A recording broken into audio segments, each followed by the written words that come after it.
Hello friends, இந்த charger தான் இன்றைக்கி வேலைக்கு வந்த சார்ஜரு. இந்த எக்ஸ்ட்ரா இந்த மாதிரிலாம் கொடுத்துருக்காங்க, எக்ஸ்ட்ரா வருது.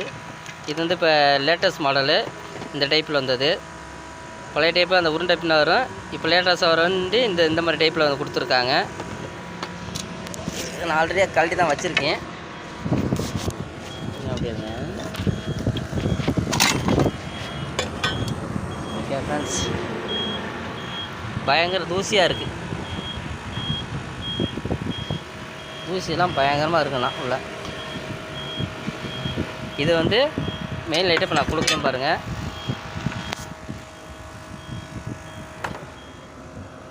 மெயின் லைட்டு கொடுத்தாச்சு. கொடுத்தும் நம்மளுக்கு மெயின் லைட்டு ஆன் ஆகலை. இல்லைங்களா, மெயின் லைட் ஆன் ஆகலை. இது என்னன்னு பார்த்துட்டு என்னென்ன மாற்றிருக்கேன் அப்படிங்கிறத நான் உங்களுக்கு அடுத்த வீடியோவில் நான் போட்டு வரேன். இதில் வந்து பேர் வந்து என்ன அப்படியே இருங்க, பேர் பார்த்து சொல்லிடுறேன். பேர் இதில் ஒன்றையும் காணும். இதில் பேர் இருக்காங்க. பேர் வந்து ரஞ்சித் சார்ஜர்னு சொல்லி கொடுத்துருக்காங்க. கம்ப்ளைண்ட் அப்படின்னு எழுதியிருக்காங்க. ரஞ்சித் சார்ஜர். ஏன்னா எந்த ஊருன்னு தெரியலை உங்களுக்கு. இதில் அவங்க சரி, இதை பார்த்துட்டு ரெடி பண்ணிவிட்டு என்ன நம்ம போயிருக்குங்கிறத நான் உங்களுக்கு சொல்கிறேன். ஹலோ ஃப்ரெண்ட்ஸ், இப்போ சொல்லியிருந்தோம்ல ஒரு புது சார்ஜர், புது மாடல் வந்திருக்குன்ட்டு. அந்த சார்ஜருக்குள்ளது இந்த ஐசி வந்து நம்ம மாற்றிருக்கோம். 8 கல் ஐசி, இங்கிட்டு 4 இங்கிட்டு 4, 8 கல் ஐசி. அதில் ஐசி வந்து பழைய ஐசியில் தான் கிடந்துச்சு. இதாக இருக்குது பழைய ஐசி. பழைய ஐசியில் வந்து அதில் என்ன எழுத்துருக்குன்னா அந்த நீங்களே பாருங்கள். அப்படியே கட்டுறேன், தெரியலை தெரியுதா? VIPER மட்டும் 22A. இந்த ஐசி ஷார்ட்டு, சரிங்களா? இந்த ஐசியும் இப்போ நான் புதுசாக போட்டிருக்கேன். இங்கே ஐசி தான் இங்கே இருக்குது. இந்த ஐசி தான். இந்த ஐசி புதுசாக போட்டுட்டு இங்கே ஒன்று எரிஞ்சிருக்கு. நான் ஃபஸ்ட்டு பார்க்கல, இந்த எரிஞ்சிருக்கிறத நான் பார்க்கல. இந்த ஒரு ஐசி மட்டும் போட்டு பார்த்தா லைன்லாம் கரெக்டாக வந்துச்சு. சரின்ட்டு நானும் கரண்டில் கொடுத்துட்டேன். கரண்டில் கொடுத்தருமே ஒரே புகையாக வந்துச்சு. டக்குன்னு ஆஃப் பண்ணிட்டேன். அப்போ புகையாக வரும், எங்கேனா புகை வருதுன்னு பார்க்கும்போது இந்த பாருங்க, இந்த இடத்துல ஒன்று பார்த்தா தெரியுதா? புகையாக வந்திருக்குது, எரிஞ்சு போச்சு. இப்போ தெரியுதா? இந்த இடத்துல எரிஞ்சு போச்சு. இது 104ங்கிறது ஒரு டயர்டு, அதாவது சைனா டயர்டு. இது 104ங்கிறது ஒரு சைனா டயர்டு. இந்த டயர்டு வந்து இப்போ என்னென்னா போயிடுச்சு. என்னென்னா அதை கழட்டி இன்னும் மாற்றலை. இது பழசு. அந்த போர்டில் இருந்தது தான்.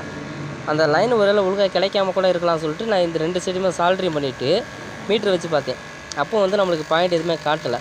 அப்போ இந்த டயர்டு பால்ட்டு, இப்போ இந்த டயர்டும் எடுத்துகிட்டு இதே மாதிரி டயர்டு வேறு புதுசாக போடணும். ஒன்று இன்னொன்று, இந்த எரிஞ்சிருக்கு பார்த்தீங்களா? இந்த எரிஞ்சிருக்க இடத்துக்கு பார்த்தீங்களா? இந்த எரிஞ்சிருக்க இடத்துக்கு என்ன பண்ணணும்னா நம்ம ஒரு ஜம்பர் வயர் போட்டு எடுக்கணும். அதுக்கு இதுக்கெலாம் வந்து 330-350 வோல்ட் வரும். அப்போ இதுக்கெல்லாம் வந்து ஜம்பர் வயர், சின்ன வயர்லாம் போட்டிங்கன்னா எரிஞ்சு போயிடும். அப்போ ஜம்பர் வயர் போகிறதா இருந்தால் என்ன பண்ணணும், ஒரு கெட்டியான ஒரு கம்பியாக தான் போடணும். அப்போ கம்பி மாதிரி கெட்டியாக போட்டால் தான் உங்களுக்கு வந்து லைன் கரெக்டாக வரும். ஏன்னா இது ஜம்பர் வயர்லேருந்து வோல்ட்டு கூட வருது. இப்போ 350 வோல்ட்டு கிட்டத்தட்ட அதில் வரும். அப்போ நீங்கள் ஜம்பர் ஒரு சின்ன வயராக, நம்ம தலைமுடி மாதிரி சின்ன வயராக போட்டிங்கன்னா உங்களுக்கு இப்போதைக்கு ஓடும். சார்ஜ் ஏறும்போது ஒரு சில டயத்தில் எரிஞ்சு போயிடும். அப்போ உங்களுக்கு சீக்கிரம் பால்ட் ஆகி ரிப்பேர் திரும்ப உங்கள்கிட்ட தான் வேலைக்கு வரும் அது. அதனால் இதுக்கு போடும்போதெல்லாம் ஒரு கெட்டியான ஒரு பீஸ் கம்பி மாதிரி ஒரு இது எடுத்து இதில் நம்ம போடணும். அப்படி இல்லைனா வயர் கெட்டியான வயர் அஞ்சால் கூட எடுத்து போட்டுக்கலாம். இப்போ இந்த இடத்துல வந்து ஜம்பர் வயர் போடணும் ஒன்று. இன்னொன்று, இந்த 104ங்கிறத ஒரு டயர்டு ஒன்று மாற்றணும். இதை மாற்றிட்டு போட்டு பார்த்தா தான் நம்மளுக்கு தெரியும். நம்ம இப்போ ஏற்கனவே நம்ம என்ன மாற்றிருக்கோம், 22Aங்கிறது இந்த வயசு தான் மாற்றிருக்கோம். இதை மாற்றிருக்கோம். மற்றெல்லாம் நல்லா தான் இருக்குது, போட்டு பார்த்தா தெரியும். இப்போ நம்ம இதை ஒன்று மாற்றிட்டு நீங்கள் நான் ஜம்பர் வயரும் போட்டுட்டு இந்த 104 டயருங்கிறது சைனா டயரு. இந்த டயருக்கு பதில் வேறு ஒரு டயரை போட்டுட்டு நம்ம டெஸ்ட் பண்ணி பார்ப்போம். அப்போ நம்மளுக்கு உருக்காதா இல்லையாங்கிறத நான் பாட்டு உங்களுக்கு சொல்கிறேன். ஹலோ ஃப்ரெண்ட்ஸ், நேற்று பார்த்த சார்ஜர் இது. ஹலோ ஃப்ரெண்ட்ஸ், நம்ம நேற்று பார்த்த சொல்ல பற்றில சார்ஜரு பேர் வந்து ரஞ்சித். இதுதான் பேர், ரஞ்சித் சார்ஜர் கம்ப்ளைண்ட்டுன்னு சொல்லி எழுதியிருக்காங்க இந்த சார்ஜரு.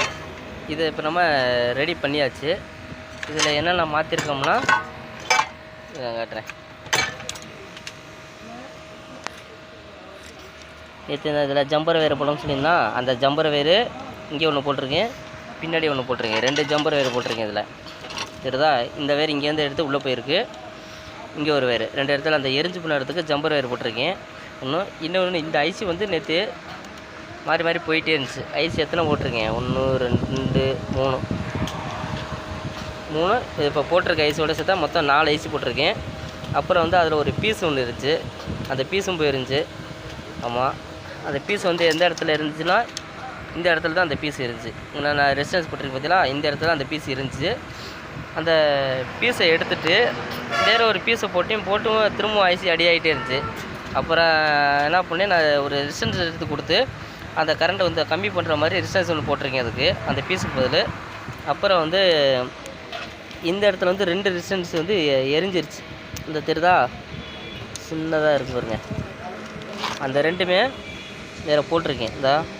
நான் பற்ற தெரியும் பாருங்கள், சின்னதாக. இது வந்து 2002 நினைக்கிறேன், சரியா எனக்கு ஞாபகம் இல்லை, அதுலேயும் தெரியலை. இது வந்து அந்த 10-6 சொன்னோம்ல அந்த ரெசிஸ்டன்ஸ். இந்த 2மே வந்து புதுசாக போட்டிருக்கேன். அப்புறம் வந்து இந்த 104ங்கிறது ஒரு டயர்டு, அந்த டயர்டும் நான் புதுசாக போட்டிருக்கேன். அந்த அது இல்லாமல் இந்த இடத்துல வந்து என்னென்னா ஒரு ரெசிஸ்டன்ஸ் போயிடுச்சு. இந்த இடத்துல வந்து நான் அதுக்கு பதில் என்ன பண்ணுறேன், நம்மள்ட்ட இருக்கு பார்த்தீங்கன்னா 4007 டயர்டு, அந்த டயர்டு ஒன்று போட்டிருக்கேன். இந்த இடத்துல இந்த ஒரு டயர்டு வந்து இந்த டயர்டு தான் அங்கே இருந்துச்சு. இந்த பாருங்க, தெரியுதா, இந்த சீனா டயர்டு தான் அங்கே இருந்துச்சு. இந்த டயர்டு என்கிட்ட இல்லை, அதனால அதுக்கு பதிலாக நான் வந்து இந்த நம்மளுக்கு சின்னதாக போட்டிருக்கோம் பார்த்தீங்களா 4007 சொல்லி அந்த டயர்டு தான் போட்டிருக்கேன் இதுக்கு. மற்ற ரெசிஸ்டன்ஸ் வந்து இந்த மாதிரி ஒரு 3 ரெசிஸ்டன்ஸ் மாற்றிருக்கேன். சரிதா, சின்னதாக இருக்கா. இந்த ரெசிஸ்டன்ஸ் வந்து அந்த 10-6-0 அந்த ரெசிஸ்டன்ஸு மொத்தம் இது 3வது ரெசிஸ்டன்ஸு. இதெல்லாம் ஏற்கனவே போட்டு 2 வெடிச்சிருச்சு. அதை போட்டு எங்கே எடுத்து வச்சோம்னு தெரியல, ஆனால் அது வெடிச்சிருச்சு. ஓயாமல் போயிட்டே இருக்கவும் அது போயிடுச்சு. இந்த ஐசியும் ஓயாமல் மாறி ஷார்ட் ஆகிட்டே இருந்துச்சு. அப்போ அதெல்லாம் கண்டுபிடிச்சி அதுக்கப்புறம் இப்போ இந்த ஜாமா, அப்புறம் வந்து நம்ம ஒரு ஆட்டோ கப்ளர் ஒன்று மாற்றிருக்கோம். ஆட்டோ கப்ளர் வந்து இந்த ஃபஸ்ட்டு இது பற்றிலாம் இந்த ஆட்டோ கப்ளரும் பால்ட்டு, இந்த ஆட்டோ கப்ளர் போயிடுச்சு. அப்போ இந்த ஆட்டோ கப்ளரும் நான் புதுசாகவே போட்டிருக்கேன் நான். அப்போ அந்த ஆட்டோ கப்ளர் போச்சு, இந்த இடத்துல போச்சு, இந்த இடத்துல இந்த பீஸு போயிடுச்சு. இந்த இடத்துல தான் இந்த பீஸு பதில் போட்டிருக்கேன். ஓயாமல் ஒன்று ஒன்றா அடி ஆகிட்டே இருந்துச்சு. இப்போ நான் போட்டுட்டு எல்லாமே போட்டாச்சு. இப்போ பார்க்கும்போது எல்லாமே கரெக்டாக இருக்க மாதிரி இருக்குது. இப்போ நம்ம கரண்டில் கொடுத்து பார்ப்போம். ஏன்னா இப்போ கம்ப்ளைண்ட் எதுவுமே வர வாய்ப்பு இல்லை. நம்ம எல்லாமே அதில் எல்லாமே செக் பண்ணி பார்த்ததெல்லாம் கரெக்டாக இருக்குது. இப்போ நம்ம வந்து கரண்டில் கொடுக்க போகிறோம். கரண்டில் கொடுத்தாச்சு, மெயின் லைட்டு ஆன் ஆயிடுச்சு. நம்மளுக்கு வந்து 2வது லைட்டு அவுட்புட்டு வேலை செய்யணும். அவுட்புட்டு வேலை செஞ்சால் தான் நம்மளுக்கு கரண்ட்டு வருதுன்னு அர்த்தம்.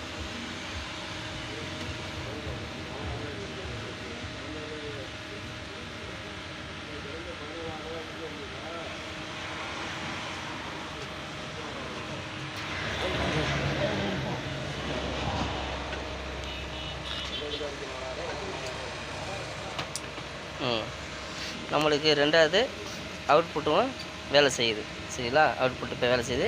இப்போ இதில் எத்தனை வோல்ட் வருதுன்னு பார்த்துருவோம். அதையும் அவுட்புட்டு வேலை செய்யுது.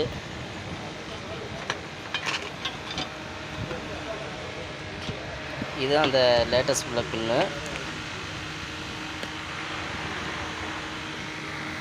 நம்மளுக்கு போட்டாலுமே 67.56 மாதிரி வருது. 67 வோல்ட் நம்மளுக்கு இப்போ வருது. ஓகே, அப்போ நம்மளுக்கு இந்த சார்ஜரு வேலை பார்த்தாச்சு. இப்போ சக்ஸஸாக ஆயிடுச்சு. ஓகே, இப்போ கரெக்டாக நம்மளுக்கு 67 வோல்ட் வருது.